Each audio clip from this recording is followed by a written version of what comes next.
Good day, this is Timmo Warner, continuing my trek across the state of San Andreas. So, let's get right to it.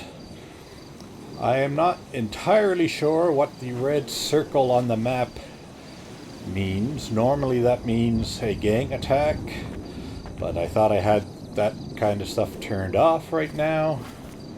So we'll see what happens when I try and make my way by here. I don't have a specific topic for today because I've run out of questions and topics that I'm interested in talking about. So if you'd like something fresh, if you'd like something fresh and interesting, please leave me a comment and let me know what you'd like me to talk about or give me a question you'd like me to answer. So, oh yes, indeed, this is a gang attack area. I'm going to just stay well away. This looks like a farm with some silos. And ahead of me looks like it is indeed a construction area. So, there's music starting up. I hope nobody's gonna start shooting at me. Let's just stay over here. In fact, let's get on the road. Come on. I am not here to kill you. I am just passing by. You can stop the dramatic music now. Oh, and I also wanted to change angles. There we go. This allows you to get the full enjoyment of my walking animation as I make my way across San Andreas. Okay, time to stop the music. I'm leaving your gang area. You are all safe. No need to kill me. Always look oh, see, there's a car coming. I may have been killed if I had gone across the street. Okay, come on, I'm out of the area. Stop the music. There we go. Should. Much better, okay. Now, this seems to be a construction area, and they don't want me inside. Let's see how long it takes to walk around. The sun is setting. This may turn into a nighttime episode. Out in the middle of nowhere. Might not be the most beautiful episode to watch. Like I said last episode, I'm back from vacation. I've seen Star Wars The Force Awakens twice before I left the province, and once while I was on the other side of the country. It's quite enjoyable.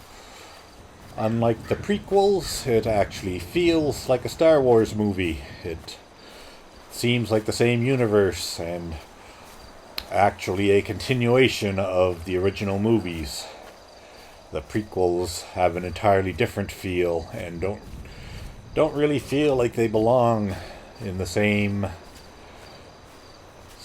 world as the original Star Wars movies, while the new one I find does. People have complained that it follows the original movie too closely. Is basically, I wouldn't say a remake of the new movie, or a remake of the original Star Wars movie, but it certainly has. It's certainly recognizable, all the homages that they've paid to it. Similar sets, similar events happening. I hope this guy doesn't start shooting at me.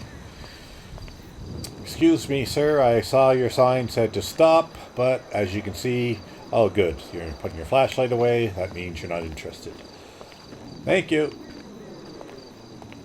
As I was saying, the new Star Wars movie has a lot of sets, a lot of scenes that you can say this is similar to the original Star Wars, which is true, but the story and the characters are very different. I guess you could say the plot is similar, but what's actually going on is very different. The characters are all new and different. They aren't just substitutes for the old characters. They're They're their own people in themselves, and they're all quite interesting. So I'm not going to say more about the new Star Wars other than I enjoyed it quite a lot. Where is my marker that I put down? So I enjoyed the new Star Wars very much, and I'm looking forward to it being released for home viewing. I may even see it in the theater once more. As long as I walk towards Mount Chiliad, I'm going in the right direction. I don't know where my purple marker went. I certainly laid one down before I began the episode. So you can hear some coyotes howling in the background there. In the single-player game, you encounter them. That's my only thing I really don't like about multiplayer is they removed all the ambient wildlife. So it used to be fun when you're off on your own. You could encounter birds or coyotes, mountain lions, boars, deer, insects, like just the wide variety of animals made the outdoors seem that much more alive and realistic. Okay. Grand Sonora Desert. That is indeed where I am. Not a lot going on out here. Not a lot to see. I think I mentioned this in passing in a previous episode, but one thing I liked about Grand Theft Auto San Andreas more than Grand Theft Auto 5 is the outdoors areas were incredibly vast, and they actually mentioned for this one they didn't have any dead areas, as they called them, where there was nothing happening, no towns, nothing to do. But I actually thought that was a big plus of Grand Theft Auto San Andreas, was the distances between towns was huge. And they did every now and then have little Easter eggs and stuff hidden in, just the same as they do in this game. But you could certainly walk much further distances without encountering anything interesting, like pretty much just blank countryside. At least here, there's hills, you can see signs, fences, things like that. The other game had forests and deserts, which just pretty much went on forever as forests and deserts without a vehicle. There was nothing in them to see whatsoever. I rather liked that. It gave a huge sense of scale to the game. Grand Theft Auto 5 also has a big sense of scale, and it's much, much more detailed and interesting to look at, but I miss the vast distances a little. I remember going up Mount Chiliad on foot in San Andreas was an undertaking in itself. And this one is still certainly a long trek, but it doesn't seem quite as arduous as the original Mount Chiliad. That said, I am very glad they returned to the state in their what they call high-def universe of Grand Theft Auto 4 and 5. It's much more interesting on the newer systems than it was on the old PlayStation 2, I believe it was. Maybe even PlayStation? I don't think San Andreas was on the PlayStation. I can't remember clearly. Hello, anybody home? I'm not going to steal your car because, for reasons known only to myself, I am forced to walk this distance.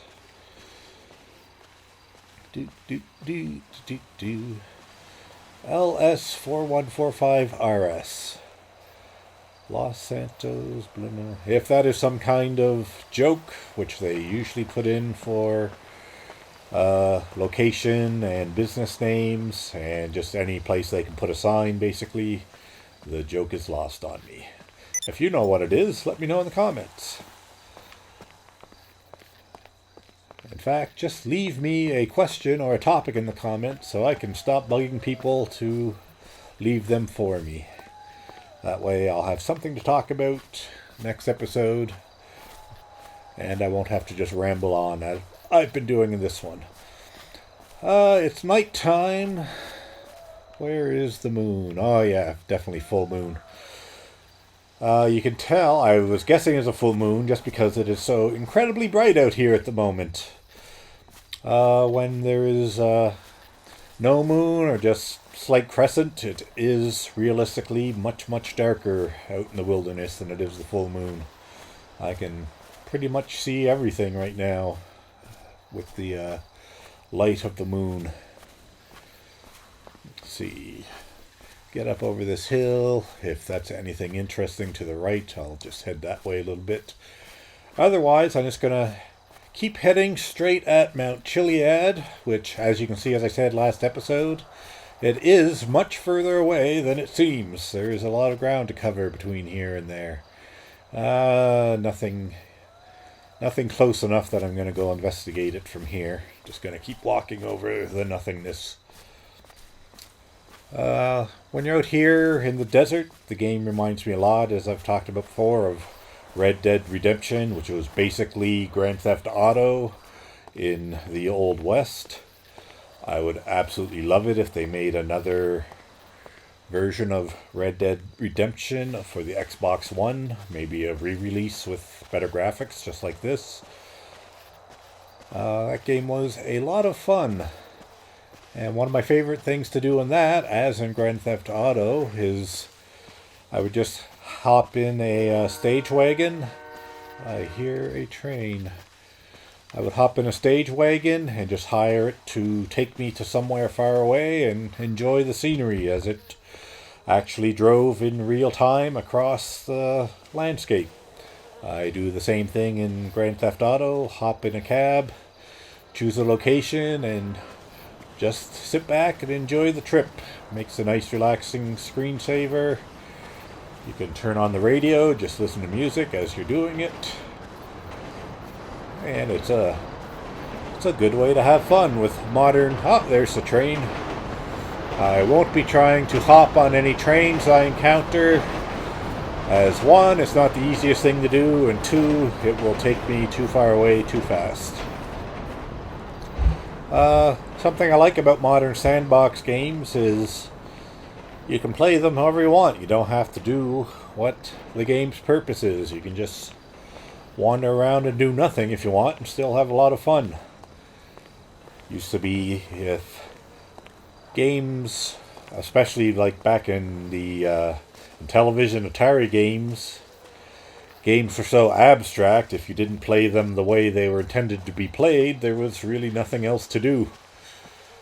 Nowadays, there's a lot to do in the game that is written directly into the main storyline. These bug sounds are really starting to bother me. A lot to do in the storyline itself, a lot to do that they've added in as side quests, and a lot of time that can be had doing your own thing that they never intended, such as walking across the entire state for no reason. Okay, let's walk to the top of this ridge and see what I can see, and that should call it a day for today's episode. Not the most exciting commentary-wise or scenery-wise, but you can help change that by leaving me topics in the comments, or a question you'd like me to answer, or just let me know what you think of the series in general. What should I do after I get to the end of San Andreas? I've got a couple of ideas, but I'd like to hear if anybody else has some suggestions. A valid suggestion is don't do anything, because this is a dumb idea. Or perhaps actually do some actual gameplay and record it, but I'm not the most exciting YouTuber, and plenty of other people do gameplay videos, so I'd like to at least do something different. So, top of this ridge, see what I can see, and that'll call it quits for today. Here's the other angle I don't usually use too much. Oh, train going by. You usually get some nice viewscapes when you watch behind yourself. Doesn't ever seem to quite point the best direction when you're following from behind. That is a lot of stars. Okay. Oh, I've reached the lake, which I've forgotten the name of. Okay, so there's the town where I believe Trevor lives in the main game. There's an airport over that way. I think that brown building I'm aimed directly at now is the U-Tool building. And, well, next episode I'm going to have to just, well, yeah, swimming across the lake seems dumb. I'm going to walk around the lake. So, if you have a preference, left or right around the lake, let me know. Then once I hit the other side, I'll be beginning my trek up Mount Chiliad. I will try and take a direct route. If that's not possible, I'll have to find some walkways. So, until next time, this is Timmo Warner, and I'm wasting my time switching camera angles. There we go. This is Timmo Warner, wishing you a good day.